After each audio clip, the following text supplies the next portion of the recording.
novamente aqui, graças a Deus, novamente.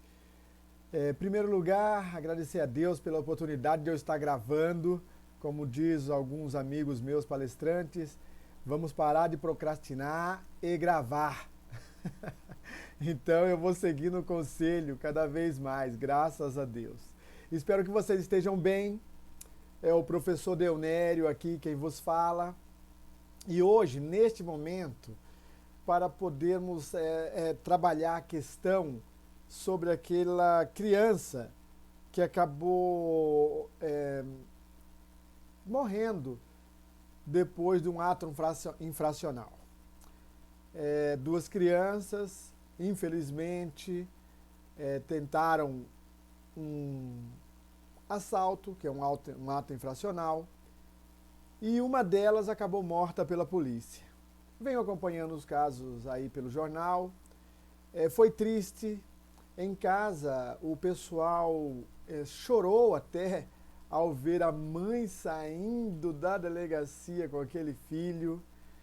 E é uma cena lastimável, realmente. Todos nós, em alguma forma, em algum sentido, chora. Mas o professor Deonério, como todos sabem, eu faço as palestras e as capacitações aí para os conselheiros tutelares. Também temos o site eca-capacita.com.br. E o que acontece? Algumas pessoas ficam conversando, postando, seja o WhatsApp, seja pelo Face, e mesmo o que é mais comum comigo, porque eu gravava pouco e escrevia mais, agora que vou começar a gravar mais, por e-mail. Então eu recebi a notícia, estou aqui lendo no portal do G1, Globo.com, sobre a matéria aqui do dia 6/6, tá? Que trata sobre o menor morto pela PM em São Paulo, que passou 20 vezes pelo Conselho Tutelar. Eu vou colocar isso na página do Facebook, por gentileza, promoção dos direitos do ECA, tá? facebook.com/promoção dos direitos do ECA. É uma das páginas que eu administro, vou colocar lá. Se der, eu também coloco no site que eu acabei de falar para vocês. Mas, o que chama a atenção aqui? Da mesma forma que eu fiz a análise do sistema de garantia no caso do menino Bernardo, que também faleceu, eu venho agora trabalhar um pouco do raciocínio em cima do que o doutor Ariel, da Secretaria de Direitos Humanos, falou. Porque lendo essa reportagem, nós vemos que o menino realmente pode ter passado várias vezes pelo Conselho Tutelar, pode ter sido, como foi o caso, pode ter sido abrigado ou acolhido institucionalmente. Porém, vocês não se preocupem, porque eu estou olhando aqui na tela também para ler a notícia e também me embasar no que estou falando aqui com vocês, tá bom?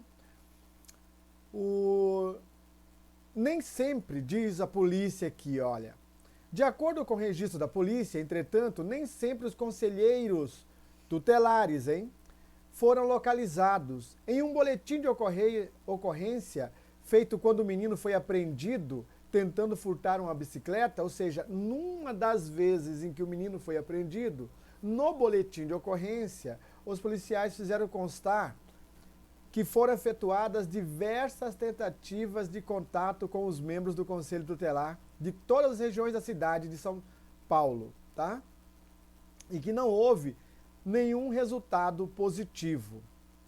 Aí a Prefeitura informa, a Prefeitura de São Paulo informa que o menor passou por vários abrigos para receber comida, tratamento psicológico, educação, e que a Secretaria de Direitos Humanos vai apurar por qual razão os conselheiros tutelares não atenderam ao chamado dos policiais. É óbvio que essa notícia não está com o ponto de vista. O que foi feito? Não atendeu como? Não atendeu a ligação? Do mesmo jeito que eu e você, às vezes, não atendemos uma ligação no telefone? Será que foi isso? ou não atendeu porque esclareceu à polícia de que não era sua atribuição. O que será que ocorreu mesmo? Porque o noticiário não conta, ou pelo menos não traz a versão dos conselheiros tutelares, tá? E depois aqui diz da lei, o artigo 101 do ECA, também o artigo 104 é citado para falar da inimputabilidade. Está falando aqui do que é que pode ser aplicado, quais as medidas que podem ser aplicadas às crianças que cometem ato infracional. Lembrando que criança é até 12 anos incompleto, tá? E conta aqui que o menino já começou lá em Peruíbe, ou seja, litoral sul do estado de São Paulo. Tá? É uma região de praia, é litoral, sul do estado de São Paulo. Desde lá, ele vivia com a mãe até ela ser presa. Infelizmente, é uma família que se desestruturou. Tá? À época, ele tinha 8 anos de idade. O pai já estava na cadeia por tráfico de drogas. Então, o pai já estava preso, a mãe foi presa e ele, então, foi enviado, segundo consta aqui, a justiça, então, determinou que o garoto viesse para a capital de São Paulo, onde moram a avó e uma tia. Mas nenhum parente quis ficar com o garoto, ou com o menor, como diz o jornal. Inclusive, a palavra menor já é pejorativa. O Estatuto da Criança e do Adolescente quis abolir isto, mas ainda temos alguns menoristas, tanto no judiciário, quanto na segurança pública, quanto nas redações dos jornais, e atuando até mesmo dentro do sistema de garantia. Nós temos alguns, eu digo, alguns casos que nós escutamos algumas pessoas à frente da assistência social, falando também do menor, o menor, e isto, de certa forma, é pejorativo.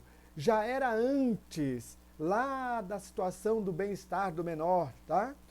Mas o fato é o seguinte, ele então foi morar nas ruas, está dizendo aqui, porque já que nenhum parente quis, ele foi morar nas ruas. Também a notícia carece de maior profundidade, porque não dá para entender se o judiciário já tomou conta do caso e enviou, ou seja, solicitou, perguntou aos familiares da família extensa se vocês querem, vocês podem, vocês poderiam colaborar, e nenhum deles quis. Então é óbvio que o próprio Poder Judiciário iria determinar um acolhimento para que esse menino pudesse ser assistido institucionalmente, então. Ou, se em Peruíbe tiver, ou não sei se tem, tá? O pessoal de Peruíbe, eu não sei se tem, a tal do programa de famílias acolhedoras, de repente também o menino poderia ser acolhido numa dessas famílias. O fato é que o menino tinha 8 anos de idade à época e veio agora a falecer com 11 anos de idade. O que disse o Dr. Ariel de Castro aqui? Ele diz o seguinte, pelo menos o que consta nesta reportagem do G1. Deve nos envergonhar termos crianças tão novas envolvidas tão precocemente com a criminalidade. Dr. Ariel, concordo em gênero, número e grau. Em 20 anos de atuação, nunca tinha me deparado, continua ele, com casos desse tipo. Isso mostra a falência do sistema de proteção social e educacional, voltados a criança e adolescentes. Então, antes de eles se tornarem infratores, eles foram vítimas de negligência familiar e também da ausência completa do poder público, lembrando que o Estatuto da Criança, no seu artigo 4º, diz que é dever da família, da comunidade, da sociedade e do poder público garantir com absoluta prioridade os direitos dessas crianças e adolescentes. Então não é só a família e o poder público, a sociedade e a comunidade, ou seja, os seus vizinhos, as pessoas do seu bairro, também poderiam estar colaborando. Ah, é tomando conta da criança? Não. É pelo menos acionando o poder público para que eles possam auxiliar, orientar, como diria o artigo 90 do Estatuto da Criança e do Adolescente, orientação e apoio sociofamiliar, para que não tenhamos uma coisa dessa no futuro. No caso do menino, já é um pretérito. O que mais que o doutor Ariel falou aqui? Antes de eles se tornarem infratores, eles foram vítimas de negligência familiar e também da ausência completa do poder público, através de seus programas sociais. Então, nós passamos a conversar, e depois eu vi aqui que a professora Nancy também diz sobre a necessidade de termos programas que cuidem dessas famílias, cujo algum dos seus familiares, eu digo cuidar de crianças e adolescentes, quando tem algum dos seus familiares mais diretos, ou o pai ou a mãe, ou os dois, presos, tá? Porque de antemão já sabemos que há uma carência, há uma necessidade e uma necessidade premente de acompanhamento. Isso é o que está acontecendo. Bom, nas capacitações, nós falamos uma situação que foi ventilada anos atrás, e eu trago isso como uma hipótese, porque na época eu não anotei quem falou, então eu vivo levando este exemplo apenas para que nós possamos meditar nas capacitações. Qual é o exemplo? Uma criança de 7 para 8 anos de idade, tal qual este menino aqui, que morreu na capital de São Paulo, ela começou a se alterar, ou seja, o seu comportamento começou a não estar mais socialmente correto. E isto foi se agravando. Tanto o Conselho Tutelar como a assistência social atenderam o menino. A escola já não estava aguentando, pelo menos era este o relato, tá? Que as professoras e a diretora falavam, já não estava aguentando o comportamento do menino. E olha que nós estamos falando de um menino de 7 para 8, tá? O menino tinha 7 para 8 anos, família desestruturada, então a cena é a mesma. Eu uso esse caso hipotético, entre aspas, nas capacitações, mas aproveito agora esse episódio verídico, este fato, para retomar esse tipo de análise e conscientização nossa. Então o que acontece? Este menino veio crescendo, houve algumas ações da assistência social e da educação, do Conselho Tutelar, num ano, no outro. Bom, passaram-se os anos. O menino tinha 8 anos. No nosso exemplo do curso, o menino então vai completar 15 anos, ou está completando 15 anos no mês corrente. Ocorre que, na próxima segunda-feira, o juiz da vara da infância e da adolescente irá aplicar uma medida socioeducativa de internação para este menino. Alguns poderiam dizer, bom, o menino cavou, construiu o seu próprio destino. E quem de nós não faz isso? Porém, diz a lógica e o bom senso que os menos capazes devem ter o amparo, orientação e proteção dos mais capazes. No caso, os adultos.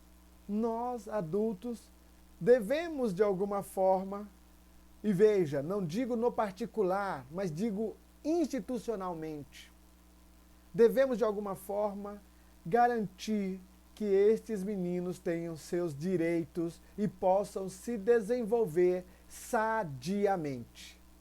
Porque há um descompasso psicoespiritual em alguém de 7 a 8 anos que começa a cometer pequenas infrações e que essas infrações vão aumentando a ponto de ele com 11 anos já empunhar uma arma, já ameaçar pessoas, já atirar em qualquer pessoa, por qualquer motivo, inclusive até por medo de ser apanhado. O fato é que nós, enquanto sociedade, nós não olhamos o suficiente para fazer alguma coisa. Algumas pessoas, como quando nós temos aquelas capacitações abertas, que a população também participa, eu adoro isto, algumas pessoas dizem, mas é fácil falar. Sim, falar é fácil. Vir aqui, ler a matéria, defender o Estatuto da Criança e do Adolescente é fácil. Difícil é tomar uma atitude. Difícil é convencer o sistema público a parar a corrupção e iniciar tratativas de proteção. Isso é que é difícil. Difícil é sair da zona de conforto e pelo menos pegar um telefone e discar dizendo, olha, existe uma família numa situação de risco. Os meninos estão pela rua, a mãe está aí à toa, ou o pai já não está mais presente. Não para punir mãe e pai, até porque talvez a vida já os tenha punido o suficiente, mas para, quem sabe, encontrarmos meios na sociedade e nas políticas públicas para atender a estes jovens, a estas crianças que vão acabar se perdendo se não fizermos alguma coisa. É realmente deprimente, é algo para se envergonhar de sabermos que o menino foi alcançado e não atendido efetivamente pelo poder público. Foi alcançado pelo poder público, mas não foi atendido efetivamente. Ou seja, os programas e projetos que lhe foram apresentados não foram convincentes, acolhedores e envolventes o suficiente para que ele pudesse se sentir protegido, se sentir amado, se sentir acolhido e de repente até construir em sua mente um futuro melhor para ele. Um futuro melhor para ele e para a família, porque dependendo do futuro que ele construísse, poderia ser útil para ele e para a mãe e provavelmente até para o pai, como exemplos, ou mesmo efetivamente com apoio. Ninguém pode garantir. Nós não podemos garantir que seria o contrário, que ele não ia dar em nada. O fato é que as escolas, o sistema de ensino e também todos os sistemas aí de proteção, defesa da criança e do adolescente precisa ser repensado para que estas crianças, quando forem encontradas por estes programas, por essas políticas públicas, possam se sentir amparadas. Não é uma coisa para inglês ver, ou seja, não é um faz de conta, não é apenas para constar no papel. Não é. Existem agora, nós estamos num ano em que muitos municípios precisam terminar o seu plano decenal. Nós estamos trabalhando e trabalhamos, quero dizer, em alguns municípios, o plano decenal. Porém, alguns deles ainda carecem de maior efetividade, de medir realmente a quantas andas. Não é apenas para fazer algo para ficar no papel. Plano decenal também de medidas socioeducativas. E eu falei de 2, tá? Desculpa que eu não completei. Primeiro é o Plano Decenal de Direitos Humanos de Crianças e Adolescentes, que abrange todo um sistema, ele é global. Dentro dele nós vamos ter vários outros programas, entre eles o Plano Decenal de Medidas Socioeducativas. Tá? Mas no caso aqui das crianças, são crianças. Nós precisamos apenas averiguar se há ou qual é a extensão da vulnerabilidade deles. Até onde foi atingido? Teve um dos municípios onde nós estivemos, onde o Conselho Tutelar requisitou pelo menos um acompanhamento psicológico, só que o menino teve que ir para a rede de atendimento do SUS. Ok, o SUS também tem que garantir com absoluta prioridade o atendimento aos direitos de saúde e bom desenvolvimento dessa criança em sua área física, psíquica, biológica, fisiológica. Tá bom. Ocorre que o menino entrou numa fila de atendimento que só teria vaga para ele ser atendido, começar a ser atendido daqui a 60 dias.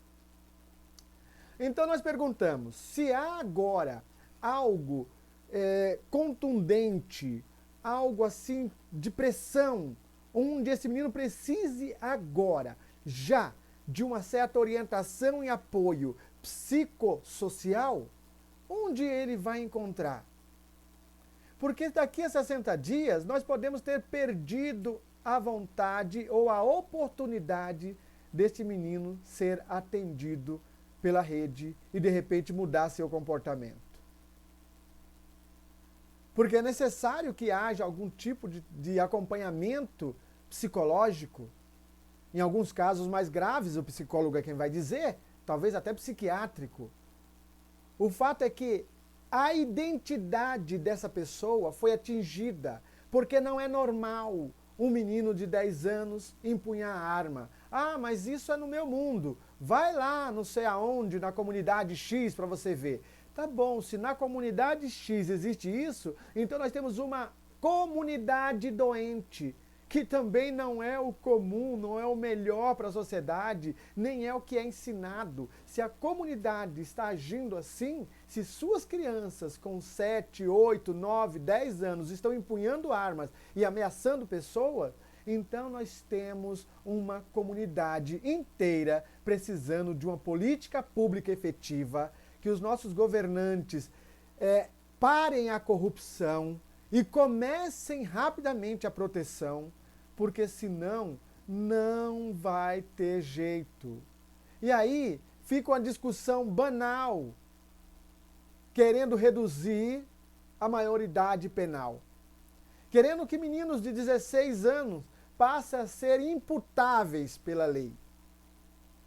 Só que num caso desse, do menino de 10 e de 11 anos, então o que seria? Nós vamos fazer um movimento para poder baixar para 16, logo em seguida, garantido 16, fazemos um movimento para baixar para 14, garantindo 14, fazemos um movimento para baixar para 11. Afinal de contas, já tem meninos de 11 ou 10 anos. E aí, como eu escrevi no site, na matéria lá no post, sobre a redução da maioridade penal, quem sabe, se continuarmos nesse ritmo, minha neta ou minha bisneta irá estar lutando pelos direitos de extinguir no feto. Afinal de contas, está avançando tanto, não é, a questão da embriogênese, e aí já se elimina lá no embrião as características possíveis de um delinquente ou de alguém que se desvirtue devido às oportunidades que não teve na vida. Nós estamos, às vezes, como as pessoas falaram, ele está tendo o fruto do que ele mesmo plantou. Não, nós estamos falando de uma criança. Uma criança ainda não está colhendo os frutos do que plantou. Uma criança ainda está plantando. E o que é melhor? Plantando sementes, ou melhor, ou para se ter cuidado, né? Plantando sementes que os adultos estão lhe dando. Temos que pensar nisso. Realmente é lamentável, também é um perigo. Qualquer um de nós não sabemos qual é a reação de uma criança na nossa frente com uma arma, tá? E que poderia tirar a vida de qualquer um, tanto adulto, como pai de família, como uma outra criança, como um adolescente, como um policial. Ele poderia tirar a vida de qualquer pessoa. Então nós não estamos defendendo isso.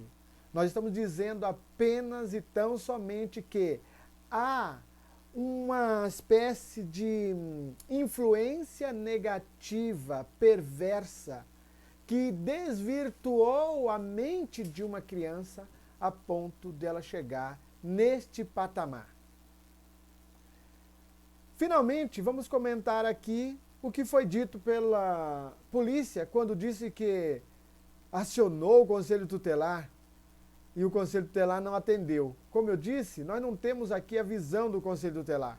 Talvez não tenha sido só alguma coisa de não atender o telefone. Talvez foi constatado que não era o caso, ou seja, o que ocorreu não era para ser atendido por um conselheiro tutelar. A polícia tinha o dever de acionar os pais. E caso os pais não fossem encontrados, a própria autoridade policial tem que acionar o poder público. Mas veja, acionar quem vai executar. Quais são as medidas necessárias? Vai ser necessário, por exemplo, o acolhimento institucional? Então, onde estão essas unidades acolhedoras? Essas instituições acolhedoras? O delegado ou o sistema policial ali sabe onde eles estão? Está divulgado. Se for no meio da semana, onde está a unidade de assistência social? Para que nós saibamos como acolher este menino, já que os pais não estão disponíveis e não há ninguém da família extensa buscando ou querendo saber deles. Porque não é o Conselho Tutelar quem vai executar. O Conselho Tutelar não é executor. Ele vai requisitar o mesmo serviço de atendimento que a polícia poderia fazer. Então a polícia não precisa chamar o Conselho Tutelar para fazer o que tem que ser feito. Porém, já é um hábito e muitos conselheiros tutelares têm feito. E tudo bem fazer, já que o Conselho Tutelar tem o dever de saber onde estão as unidades de acolhimento. Tem o dever. Mas é só para isso também, se for o caso, tá? Se for o caso. Precisar? Não precisa. Eles mesmos, porque está escrito, é dever de todos. Artigo 18, ou seja, meu dever, é seu dever, é dever de todos. Esse vídeo está se alongando, eu não queria que ele se alongasse tanto, mas às vezes nós começamos a comentar algumas coisas para saber ou para realçar que o sistema de garantia de direito precisa ser mais efetivo. Quando um menino desses aqui, de 11 anos, morre ou é internado, no caso não porque ele é uma criança, mas quando um adolescente é internado e o adolescente já vinha sendo assistido, entre aspas, desde os seus 8 anos e chegando agora nos 14, 15 anos, ele tem que ir para uma Fundação Casa da Vida, por exemplo, nós perdemos. Sim, nós perdemos. Eu sei que existem conselheiros de direitos que vão dormir tranquilos, achando que não é com eles. Perdoe-me, é justamente com vocês. Quando ocorre uma tragédia dessa com um menino de 11 anos, sendo que ele já passou pelo sistema desde os 8, então, nos últimos 3 anos, todo o sistema de garantia, todos os atores do sistema, conselheiros tutelares, conselheiros de direitos, conselheiros da assistência social, conselheiros da educação, conselheiros da saúde, todos nós perdemos por omissão ou por uma ação ineficaz. Uma ação que não acolheu de fato, uma ação que não surpreendeu positivamente, uma ação que não envolveu aquele ser em desenvolvimento, aquela criança. Sei que algumas pessoas não gostam de ouvir isto. É uma pena. Desculpe-me, tá bom? Não queria magoar ninguém. Na verdade, não quero magoar ninguém. Também estou no sistema de garantia e desde 2003 que dou capacitação. E o que ocorre então? Significa que muitas pessoas que já ouviram ou já participaram das capacitações que ministro, de repente também são atores do sistema de garantia. e passaram por pela vida dessa pessoa e agora de repente nem se lembram. Tem alguns do sistema pelo qual esse menino que faleceu passou, que eles nem se lembram quem era mesmo esse menino. Esse menino foi daqui? Nossa, mas como nós atendemos? O que ocorreu? Ele fugiu? Mas fugiu por quê? Nós não oferecemos nada, nós oferecemos? Como nós tratamos? Agora veja, não é uma luta para um só. Isso não depende só da assistência social, não depende só da educação, não depende só da saúde, não depende só do Conselho de Direito, não depende só da Secretaria da Cultura, ou da estrutura, ou da política de cultura, esporte e lazer. Não depende só do sistema de segurança municipal, estadual ou federal.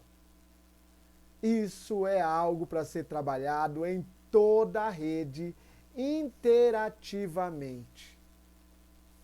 Ou interage e realmente trabalha como um sistema engrenado, ou cada um no seu quadrado e Deus que proteja a todos. Fiquem em paz. Se gostaram, clica aí, gostei. Se se interessaram, assinem o canal. De vez em quando, já que eu estou nesse desafio agora de ir gravando o que eu escreveria, então de vez em quando vocês vão ter mais notícias minhas. Andei assistindo, estou vendo muitos vídeos de muitos dos capacitadores, professores, instrutores dentro do sistema de garantia de direitos. Parabéns a todos vocês. Existem materiais muito bons na internet. Muito bons. Tomara que os conselheiros todos, tanto da assistência social, quanto dos direitos da criança e do adolescente, quanto os conselheiros tutelares, que são agentes primordiais do sistema de garantia, tomara que todos eles busquem e continuem assistindo N vídeos, vários vídeos. Anotem o que puderem, pesquisem no Estatuto da Criança, busquem na Lei Orgânica da Assistência Social, conheçam um pouco o SUAS, o Sistema Único de Assistência Social, conheça também as prioridades do SUS, para que nós não tenhamos outras aberrações que outra hora eu comento, tá? De pessoas da área da saúde, e alguns não são nem médicos, que se negam a dar encaminhamento aos adolescentes que precisam de atendimento, às vezes em estado grave, e pelo menos aparentemente estão passando dor, sofrendo, e não estão tendo a garantia dos seus direitos numa precedência do atendimento que lhe é devida pelo artigo 4º do ECA. Mas, como eu disse, isso é outro assunto. O fato agora é elogiar e parabenizar os materiais que existem de diversos capacitadores, professores, doutores que estão ensinando, tá bom? Sobre o sistema de garantia dos direitos da criança e do adolescente para todos nós. Continuemos em frente. Nos visite, diga o que vocês acham. E se quiserem saber de mais alguma coisa, também pode perguntar. Vou responder por e-mail ou gravando aqui, como estou fazendo ultimamente. Como eu disse, fiquem com Deus, sucesso, até uma próxima, se Deus quiser.